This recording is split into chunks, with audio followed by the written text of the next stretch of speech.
แจ้งการถึงผู้นำใส่สื่อสังคมออนไลน์ในถูกแขวงเก็บประสักเรื่องเตือนภัยมิจฉาชีพหลอกลวงเอาเงินผ่านสื่อสังคมออนไลน์อิงตามกฎหมายว่าด้วยการต้านและสกัดกั้นอาชญากรรมทางระบบคอมพิวเตอร์ฉบับเลขที่61/สพส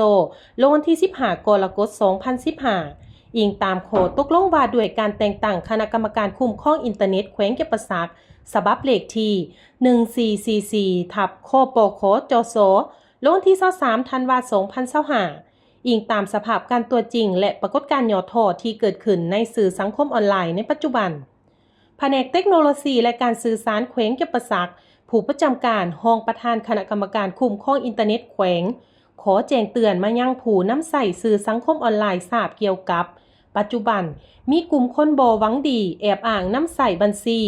Facebook Page ของบรรดาบริษัทที่มีชื่อเสียงเสนอโปรโมชั่นพิเศษโฆษณาหาเหยื่อผู้ขอหายผ่านทางสื่อออนไลน์เช่น Facebook WhatsApp และอื่นๆโดยผ่านการใส่วิธีการส่งข้อความพร้อมแนบลิงก์หรือโทรหาเหยื่อผู้ขอหายโดยอ้างว่าเหยื่อได้รับรางวัลสร้างแรงจูงใจให้เหยื่อเฮ็ดตามคำแนะนำอาจจะให้เหยื่อลงทะเบียนโดยป้อนข้อมูลส่วนตัวต่างๆหรือหลอกให้ติดตั้งแอปพลิเคชันที่จะใส่ควบคุมโทรศัพท์ของเหยื่อซึ่งสามารถเบิ่งรหัสผ่านและรหัส OTP เฮ็ดให้คนหายสามารถลักเอาเงินและข้อมูลส่วนตัวของผู้ตกลงเป็นเหยื่อได้ปัจจุบันเกิดการสูญเสียเงินเป็นจำนวนหลายพร้อมทั้งข้อมูลส่วนตัวฉะนั้นจึงแจ้งเตือนให้ผู้ใช้สื่อสังคมออนไลน์มีสติระวังตัวและมีสติในการนำใช้สื่อสังคมออนไลน์โดยสามารถพิจารณาปฏิบัติตามคำแนะนำดังลุ่มนี้ 1. อย่าหลงเชื่อการโฆษณาเกินจริงหรือ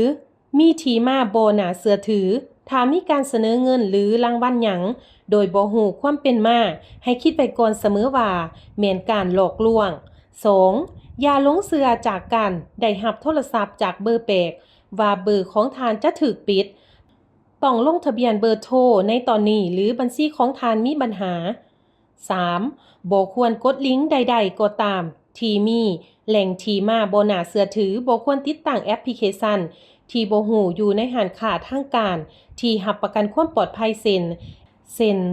App Store Google Play Store และอื่นๆพร้อมทั้งอ่านรายละเอียดสิทธิการเข้าถึงมือถือก่อนการติดตั้งโดยบ่ควรเกินความจำเป็นการใช้งานของแอปพลิเคชันนั้น 4. ห้ามบอกหรือป้อนข้อมูลส่วนตัวให้กับคนที่บ่รู้จักมาก่อนห้ามปฏิบัติทุกขั้นตอนอย่างยืนตัวตนผ่านทางโทรศัพท์หรือทางออนไลน์ที่ติดต่อมาหา 5. ถ้าบ่แน่ใจให้ติดต่อหาภาคส่วนที่เกี่ยวข้องผ่านช่องทางการของภาคส่วนนั้นเช่นผ่านทางเบอร์สายด่วนหรือเบอร์ลูกค้าสัมพันธ์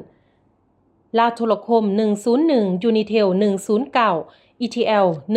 135ธนาคารพัฒนาลาว1698ธนาคารการค้า1555ธนาคารส่งเสริมกสิกรรม1989บริษัทการบินลาว1626และอื่นๆ 6. ติดตามข่าวสารและศึกษาความรู้พื้นฐานด้านความปลอดภัยทางไซเบอร์เพื่อให้รู้ทันภัยคุกคามทางไซเบอร์หากมีข้อสงสัยหรือต้องการคำปรึกษาคำแนะนำสามารถติดต่อโทรหาสายด่วน1533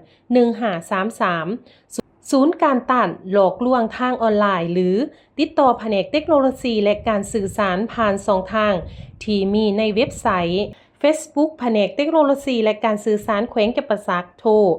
031-253-248ในโมงราชการดังนั้นจึงแจ้งมายังบรรดาทานผู้นำใส่สังคมออนไลน์ให้ระมัดระวังตัวเองตามแจ้งการนี้ด้วย